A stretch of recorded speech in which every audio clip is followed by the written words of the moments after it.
very excited to have you both here. To color was especially, but just to kind of talk about this universe, this world, and how much is kind of like driven just so much fun online banter and online worlds. I mean, Reddit, TikTok, and like they're just going crazy with it. So tell me, when you first started this character, what was the goal? Because everyone, especially nowadays, thinks, okay, I'm going to make 3 books, I'm going to sell them, and I'm going to have my Lord of the Rings on Amazon, and then we'll have their TV series or whatever else too, kind of thing. So when you first started, Carl, like, do you remember that first idea, like somewhere at a restaurant with someone where you're selling them, this is what it's going to be? Or Yeah, it's funny because I didn't really anticipate all that. I didn't want all that. Really, I've been writing a long time. My first book came out way back in 2003. And I'd most recently had been self-publishing, and I wasn't really expecting it to do all that great. I figured I'd write it. I was going to put it on a free website called Royal Road, which is a web serial site. And maybe if it did okay, I would eventually get to putting it up on Amazon for sale. And that was right at the beginning of the pandemic in 2020. And I just was writing it. And one day I realized that there were more and more people who were reading it and getting excited about it. And I was like, okay, this is good, because when the pandemic happened, my job before that was drawing pictures of cats. That's what I did for a living. I do cats. what's the hardest cat to draw? Just as a quick little sign. The one that I made, unfortunately, Princess. First off, tortoiseshell coloring is really, really difficult to do. What do you think? You did some? Yeah, that's okay. That kind of sucks. But no, it's good. But Persian cats, the flat-faced Persian cats, are very difficult to draw as well. But that job completely dried up because of the pandemic, and so I ended up putting it for sale in October of 2020, and it did pretty good. And then this guy came in and did the audiobooks, and it was like January, February of 2021, and February kind of just took off from there. Well, and I will jump over to you. There is, I guess the best way to say it is you own real estate in a lot of people's heads. You are the voice in their heads. Just like people will, if they think of Bugs Bunny, I think of Mel Blanc. Like, I think those are the voices in my head for certain things too. So what's the weight of that, thinking that, you throw a Princess Donut out there and someone's like, that's the voice. It can't be anything else. Like, yeah. Yeah, well, I guess that's just a testament to how good a job I did. I don't know. Like, I really love these characters, and people give me a lot of credit, but like, it's all right there on the page. Yeah. Matt is absolutely brilliant at writing characters, being very specific about them, making them feel like they are alive and doing things outside of the page when they're off camera. It feels like everything that he's built is a living, breathing world. And all he's really doing is giving us a glimpse at certain points in time. It's very organic, and so those, when a writer is that good at that stuff, everything's very obvious for me as a performer. I barely ever have to ask him questions. Once in a while, New voices, do you do a bunch of them, or you like, this is the one I think, let me know if I twist it? Like when you started with even just the Carl, you're like, this is the Carl, or do you go first and like, I heard his voice and I kind of know what my Carl was? So when I first did Carl's voice, it was right off of looking at the original cover, not like the Luciano cover, but like the original cover. Big, kind of chill dude, right? And I kind of typecast in my brain, right? And I had this Patrick Warburton impression, locked and loaded, ready to go. And I figured, hey, that's the exact kind of typecast that probably anyone would want, right? Patrick is perfect for that archetype. But as the story progressed, as I kept narrating more and more and learning more about Carl and growing with him and everything, the voice itself just kind of started to do its own thing.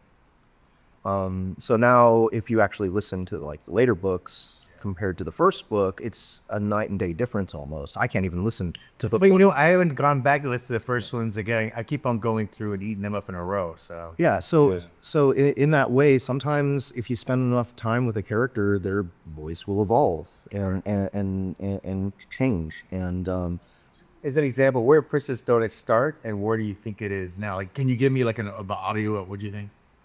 well, I haven't really purposefully changed her voice. Maybe a little bit of the accent changes from just learning from what more modern British people do. But other than that, I think the only change is due to the age of my actual instrument. I'm getting older, right? So doing the higher voices makes it they start to get more difficult. They start to just change a little bit on their own. I bet she's a little bit more higher pitched in the earlier books, but I think I felt pretty dead on with Donna from the get-go. And I think that's also because her character is so rich and flamboyant, and the way that, again, Matt writes her is just, it seems obvious to me. Right. And I get the voices in my head now when I write them, which Do you? That's interesting. it kind of sucks, honestly, because, you type it in. I hear his performance in my head as I write. It helps, but it's a little maddening as well. So when you write a scream by Perpetente, do you hear yes? That's awesome. I do want to ask you, which is funny too, because of this world and the way he is publicized here too. Do you find it funny that you essentially metaed your own publicity? Because you're creating your own publicity wave and the growth of it as well within his universe, but also your universe too. You're right. It's kind of funny how that ended up working out, because like with my Patreon, the people that are paying for the right to read the early chapters are also the ones who vote on the fan boxes that Carl gets in the book. The whole thing is meta all the way down. And just the other day, someone was like, wait a second, are we the bad guys here? Because they're like cheering on all the terrible things that happen. Just like, it's exact. Did you steal my? I did steal it. Is this the Tom? Yeah. So yeah, they're the ones that are cheering on, just along with the aliens are cheering on the terrible things that are happening to Carl, Donut, and friends. So it is really meta in multiple ways. I will say one of the things I do love about your books, and the reason that I'm a fan as well, is the fact that you create smart answers for problems. Like one of my favorite books is actually The Gate of the Feral Gods. Like that's a smart way of making, fixating and screwing people over. Like I like that kind of thing instead of just a lazy, we lucked into this, I guess is what happened kind of thing too. But, by looking at it, and it's anyone who plays D&D or plays any of those games knows being smarter helps you be better at these games too. So Yeah, the Gate of the Feral Gods specifically, it made it for the first time. In book 3, Carl had to rely on the other crawlers in order to survive, but he probably could have figured a way out without them. This one, he has to rely on other crawlers, and I like creating problems even I don't know the answer to when I create them, and it forces me to really, really think outside the box, and I write a scene over and over and over again until I get the solution. And then when I'm done, I want the reader and myself to realize this is the only way it could have possibly gone. So that's my favorite part about writing this, the discovery of how the solutions make sense. So out of all the books, which one took you the longest to jump to the next step, you think? Book 7, which is coming out from Ace on September 23rd, and it's already out on Audible, which is called This Inevitable Ruin. It's kind of a culmination of a lot of things that happen. And that one was easily the most difficult for me to write because there are so many things that had to have happened in that book and so many creative solutions. And I found myself writing scenes later in the book earlier just so I could figure out the bridge. An example of that is, how am I going to do this? And I ended up having to create a giant god named Midas that we probably shouldn't talk about. Well, and that's a funny thing too, because essentially with these books too, there's a lot of kicking the can down the road. Like, I'll get to that later. Like, Katya is going to be a thing later. This is going to be, these gods are going to be a thing later. So you're kicking things. Yeah, I thought hunting, but kicking the hand is a great one too. Yeah. Yeah, I do that a lot. I think of it as a bucket that's filled with like these plot points that need to be dumped out eventually. And I did a lot of dumping in book 7, which I think is pretty gratifying for people who've like stuck to the series and read it all the way through.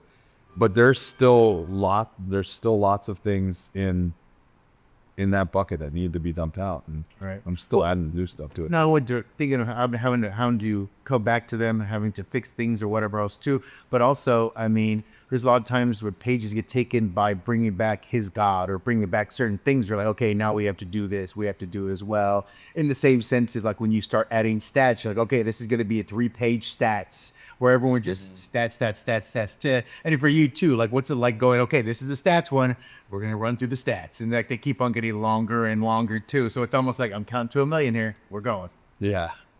I do less stats now than I did, but we still have like the loot box opening. Yeah. And that was actually a thing. In Lit RPG, there's books where they open their loot and they read the stats, and it's always so boring. And some Lit RPG authors like to put it at the end of the chapter so you can skip it. But I thought to myself, what if I make that something people look forward to, make it interesting, make it entertaining? And that's kind of how the AI, who's the major character in the book, came to be, because I wanted the stats, the achievements, the things that like the hardcore Lit RPG fans crave, but the regular fans maybe think it's kind of boring. I wanted to make that, you turn the negatives into pluses. That's Right.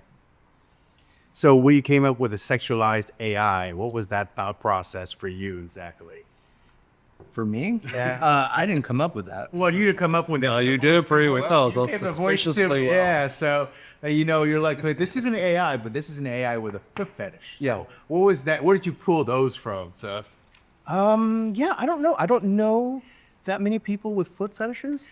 Yeah, as far as I know, right? Like, but I guess I just leaned into just how extreme everything from the AI is, right? I think that the AI is sort of a caricature of media in general.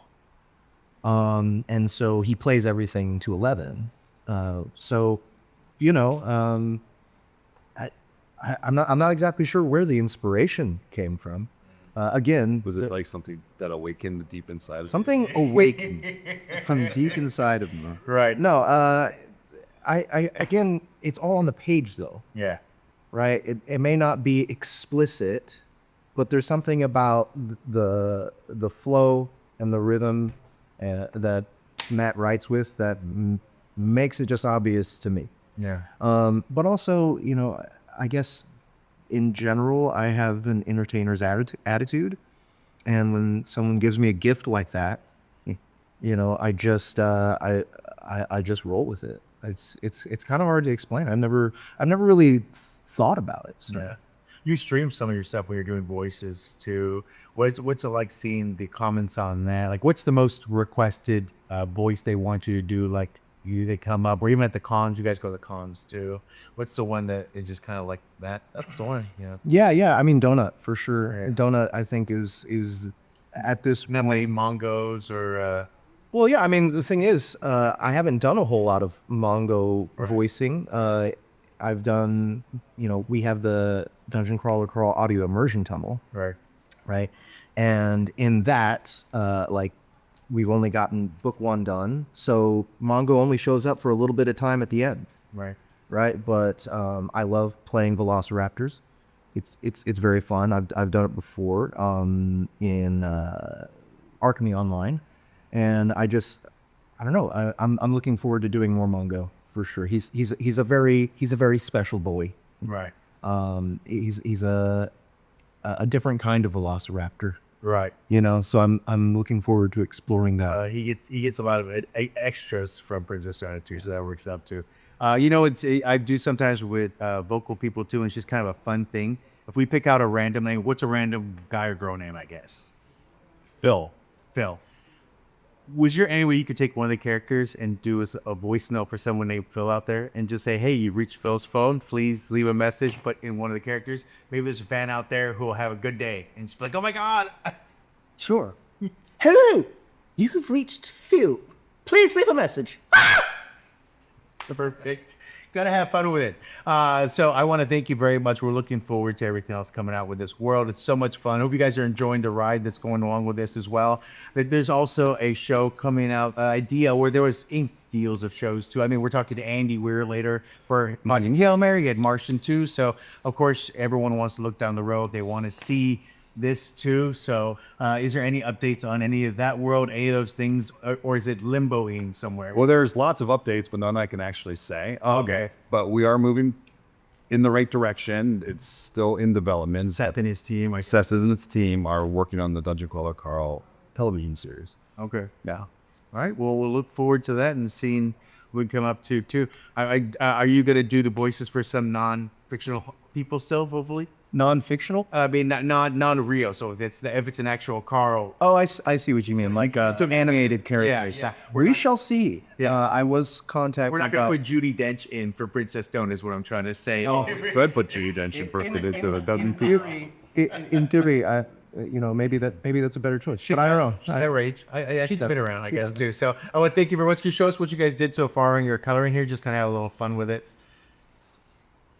Yes. Yeah, he put a squirrel there where Carl is smushing. I put it. Okay. Yeah. That's right. Yeah, I'll take credit for that. I give donuts to get the eyes because she's very surprised. Very cool. Well, I want to thank you for coming in. I hope you guys are having a great time here at Comic-Con.